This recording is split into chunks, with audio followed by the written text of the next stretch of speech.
Hola, ¿qué tal chicos? ¿Cómo están? Me presento, mi nombre es María Cecilia Perea y junto con mis compañeras Rosemary Negrete, Wileiska Paredes, Isabel París, Alexandra Pérez y Joanis Peroso, hoy vamos a hablar un poco acerca de lo que son las enfermedades infecciosas tales como H1N1 y hepatitis viral. Empezando por el virus de la influenza A, que como subtipo es el H1N1, es lo que causa la famosa gripe. La gripe es causada por este virus y es importante saber que las enfermedades respiratorias causan más del 50% de las infecciones agudas cada año en el mundo. De 2/3 a 3/4 de ellas son producidas por virus.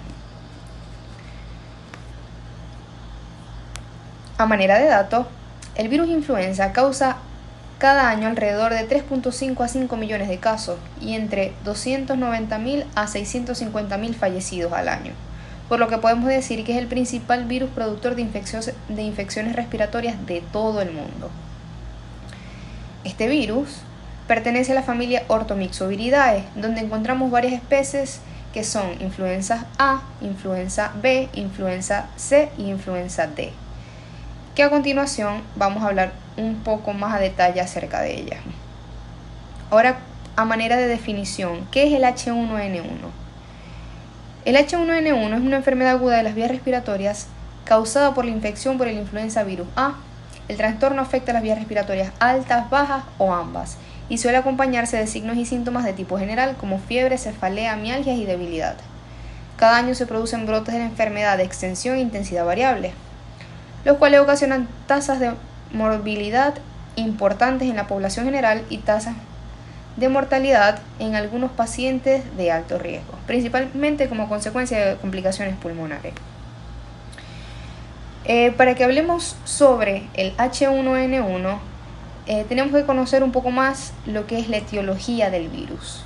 Como ya se los dije previamente, pertenecen a la familia Orthomyxoviridae, en que los virus A, B y C constituyen 3 géneros separados.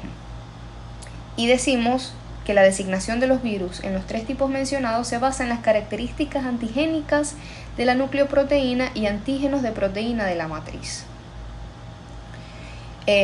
Los virus A y B de gripe son agentes patógenos importantes del ser humano y los más estudiados entre esta familia, que es la Orthomyxoviridae, hablando sobre los tipos A y B que muestran algunas semejanzas morfológicas. Vamos a hablar acerca de un poco sobre la característica del mismo.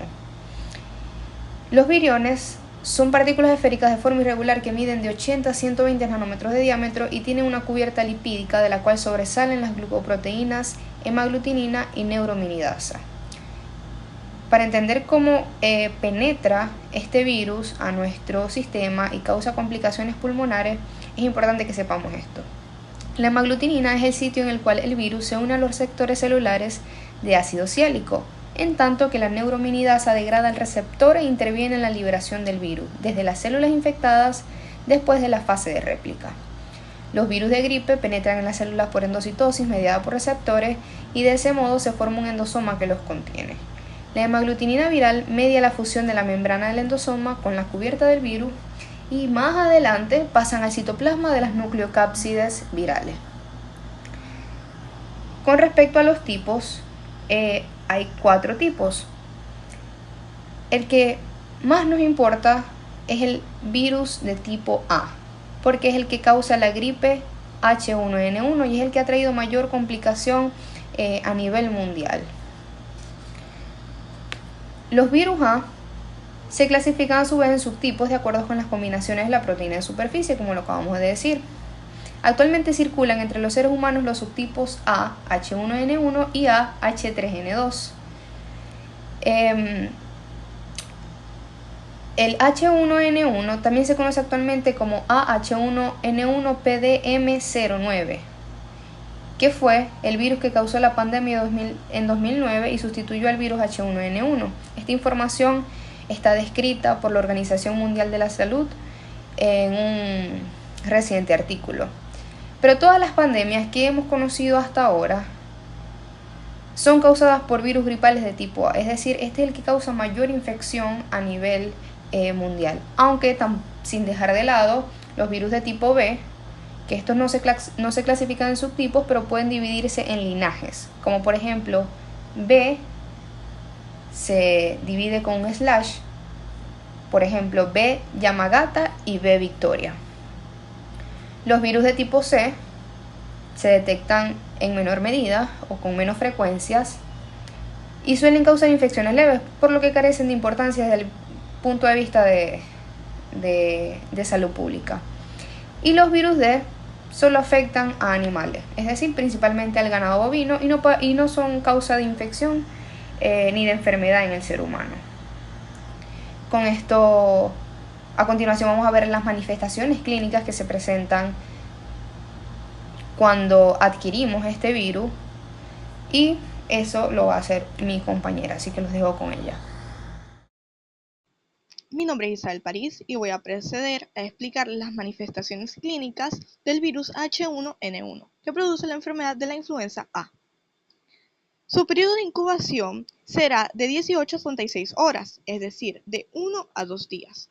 Su inicio es súbito o brusco y su duración será de 7 a 10 días. No obstante, se puede ver prolongado debido a enfermedades preexistentes.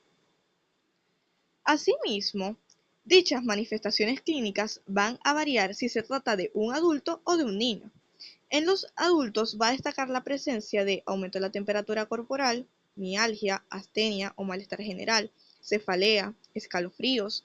En el aparato respiratorio existirá ciertas alteraciones como la rinorrea o goteo nasal, la odinofagia, que hace referencia al dolor de garganta, y la tos no productiva. Las manifestaciones oculares estarán representadas por la conjuntivitis, epífora o lagrimal excesivo, fotofobia y dolor retroocular.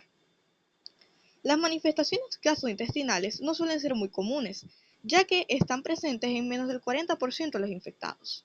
No obstante, puede haber existencia de dolor abdominal, vómito, diarrea y anorexia.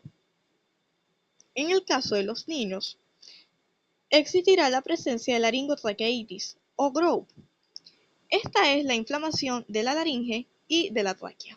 Se presenta en una triada donde estará la disfonía, la tos perruna y el estridor laringio inspiratorio. En los infantes destaca el aumento desmesurado de la temperatura corporal, lo que puede llevar a convulsiones febriles. También puede existir otitis, bronquiolitis o bronquitis. Continuando, vamos a explicar la fisiopatología del virus H1N1. Para que dicho virus pueda saltar de una especie animal a otra, incluyendo a los seres humanos, debe existir algo denominado cambio antigénico, el cual voy a explicar con el siguiente diagrama. Aquí podemos apreciar a un ave, a un cerdo y a un humano. El ave va a transmitir una cepa A de influenza aviar a un animal intermediario, que será el cerdo. Y el humano también va a transmitir una cepa A de influenza humana a un animal o especie intermediaria, que también será el cerdo. Cuando una misma célula del cerdo se ve infectada tanto por el virus aviar como por el virus humano, se va a producir una nueva cepa, la cual puede ser transmitida desde la especie intermediaria hacia el ser humano. Y de esta manera se produjo un cambio antigénico. Por lo tanto, tenemos que la influenza se puede transmitir entre los cerdos y las personas mediante tres mecanismos indicados por el Centro de Control y Prevención de Enfermedades o CDC, los cuales son el contacto directo, el contacto con superficies o fómites y a través del aire, ya sea en gotitas o en polvo. La transmisión del virus puede ser de cerdos a personas y de personas a cerdos. A continuación se presentará una animación para explicar los mecanismos fisiopatológicos del virus H1N1. La gripe porcina es adquirida por contagio a partir de las secreciones de individuos infectados. Cuando una persona infectada habla, tose o estornuda, las gotas portadoras del virus pueden llegar a ser inhaladas por quienes los rodean, y de ahí pasar a cada una de las partes del aparato respiratorio: nariz, tráquea, bronquios, bronquiolos, pulmones y alveolos, hasta finalmente llegar al epitelio.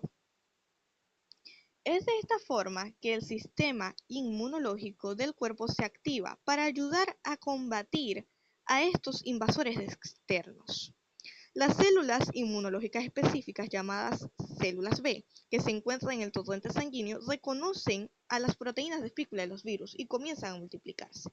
Este ejército de células producen anticuerpos que se unen a las proteínas del virus, lo que permite que éste pueda ser identificado y destruido. Este proceso desencadena una reacción orgánica que generará una serie de signos y síntomas.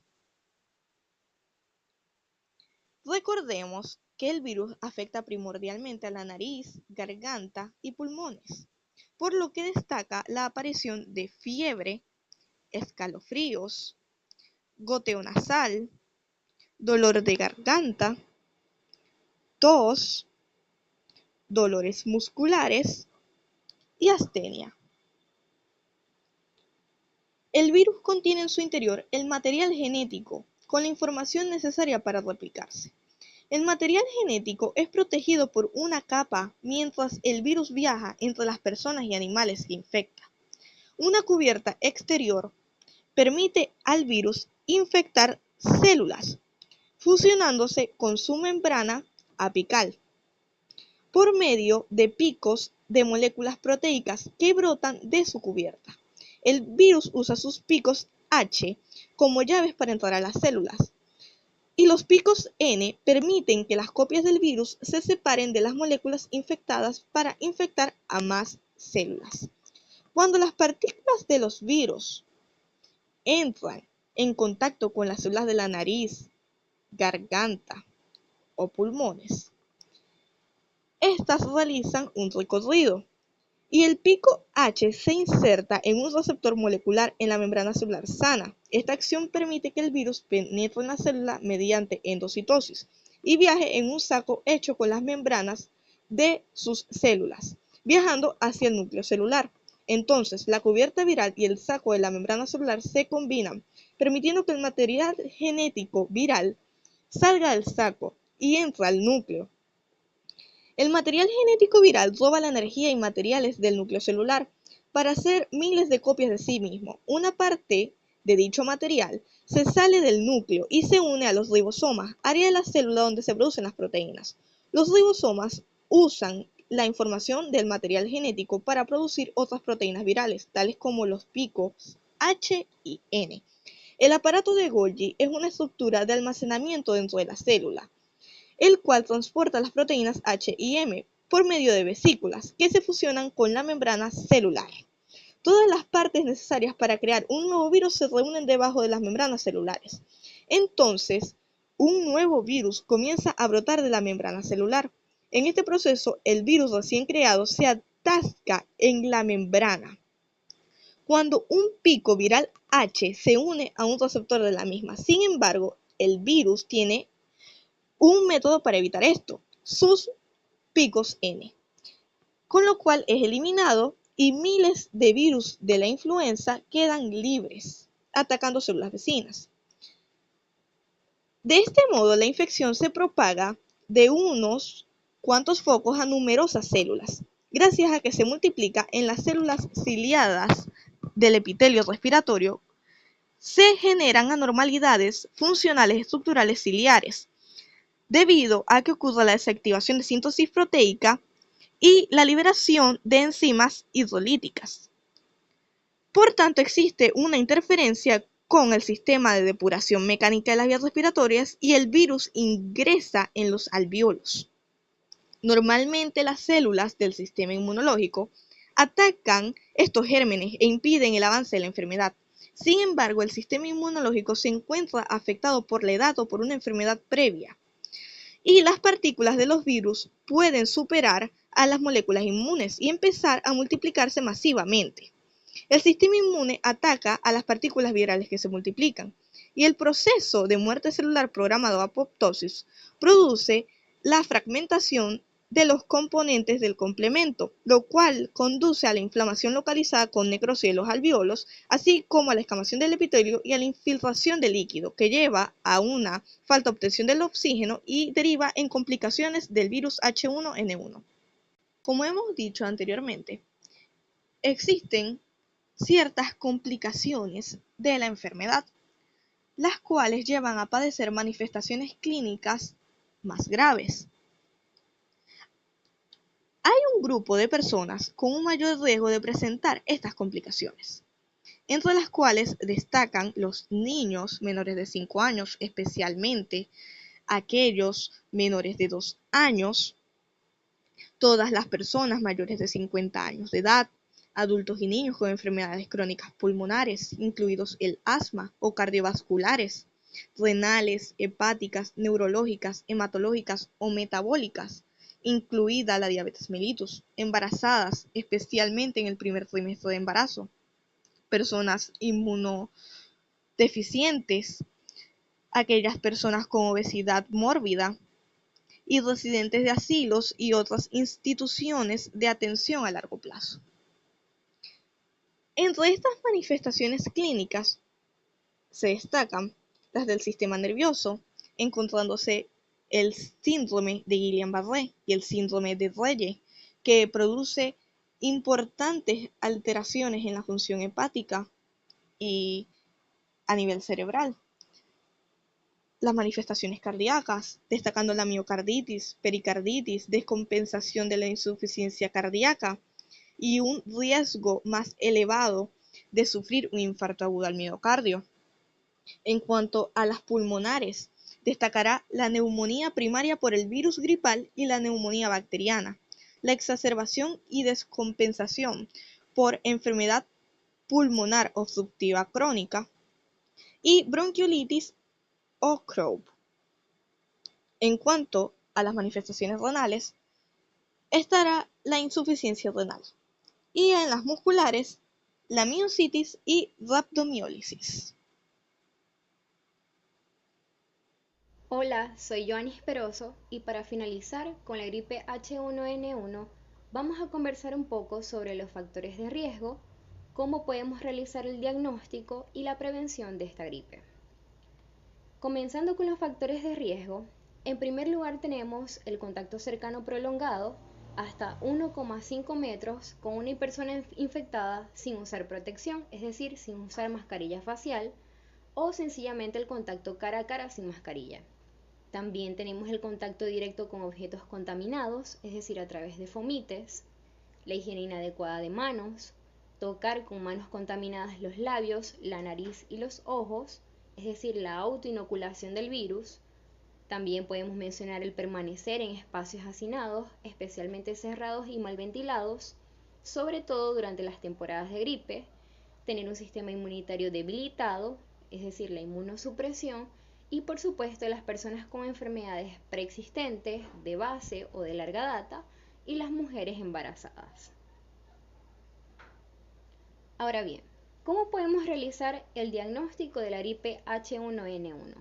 Tal como lo dice la lámina, frecuentemente la gripe H1N1 no se diferencia de infecciones por otros patógenos, ya sean virales o no, generadores de manifestaciones clínicas similares.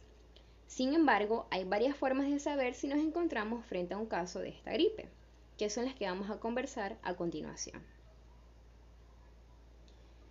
En cuanto a la parte clínica, debemos saber que cuando las autoridades de salud pública refieren que hay una epidemia de gripe en una determinada comunidad y vemos un paciente adulto donde se observa una típica enfermedad respiratoria febril, es muy probable que se trate de una infección por gripe A o B.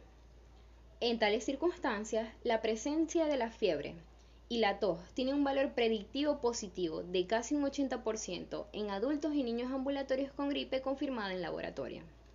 Siempre es útil preguntarle a estos pacientes sobre algún viaje, si han tenido exposición reciente a personas enfermas, aves de corral, cerdos y sobre sus entornos. Los antecedentes de viaje siempre nos obligan como médicos a revisar la posible presencia de virus respiratorios nuevos o emergentes en la región que nos refiere el paciente a la que ha viajado. Si este es el caso y se detectan factores de riesgo para una gripe zoonótica, se debe disponer de pruebas específicas de laboratorio.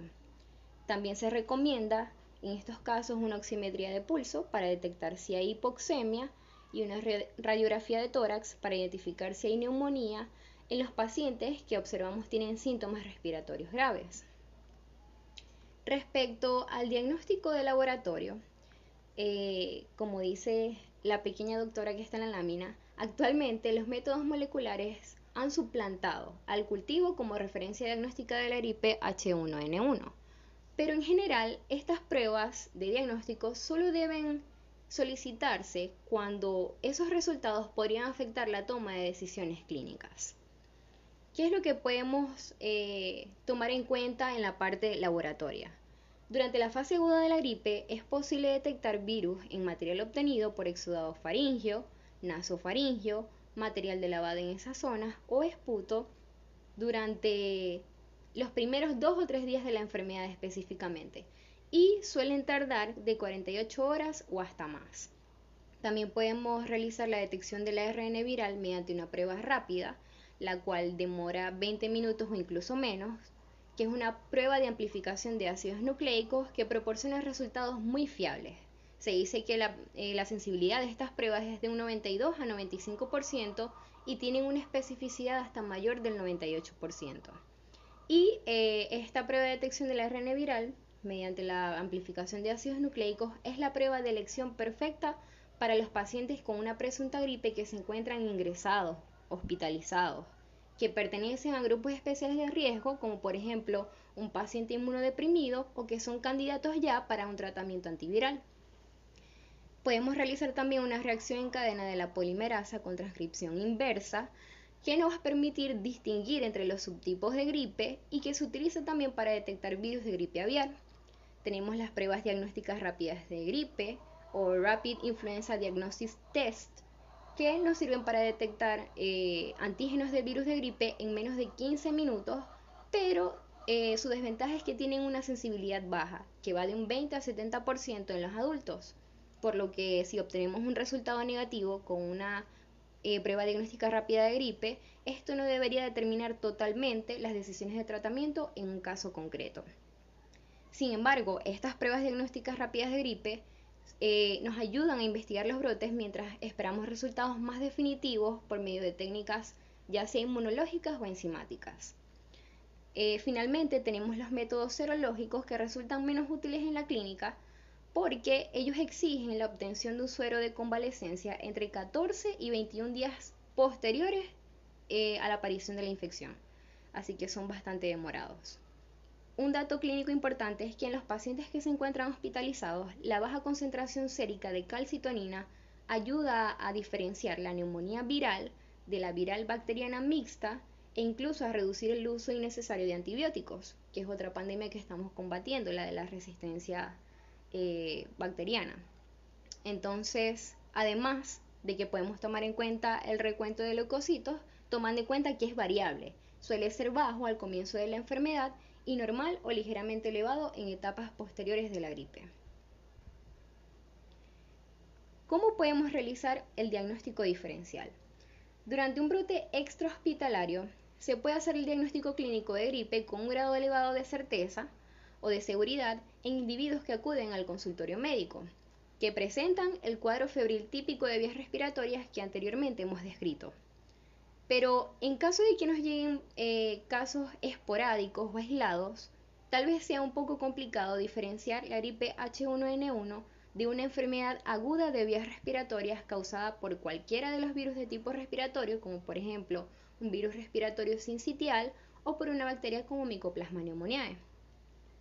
Algunos pacientes con faringitis por estreptococos o neumonía bacteriana incipiente quizá pudieran hacernos pensar que tienen una gripe aguda, aunque los cuadros bacterianos de este tipo casi nunca desaparecen por sí solos, y un signo diagnóstico importante, característico de la neumonía bacteriana, es el esputo purulento, en el cual se detecta la bacteria patógena si tomamos una muestra y la sometemos a tinción de Gram, y ya por esa parte descartamos que la neumonía se trate por una gripe de H1N1.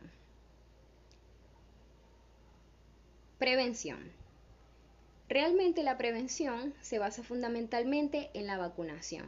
En este sentido, la vacunación anual contra la gripe se recomienda para todas las personas de más de 6 meses, siendo prioritarias las personas con alto riesgo de complicaciones relacionadas con la gripe y las que las cuidan o conviven con ellas, especialmente cuando existen retrasos en la disponibilidad de las vacunas.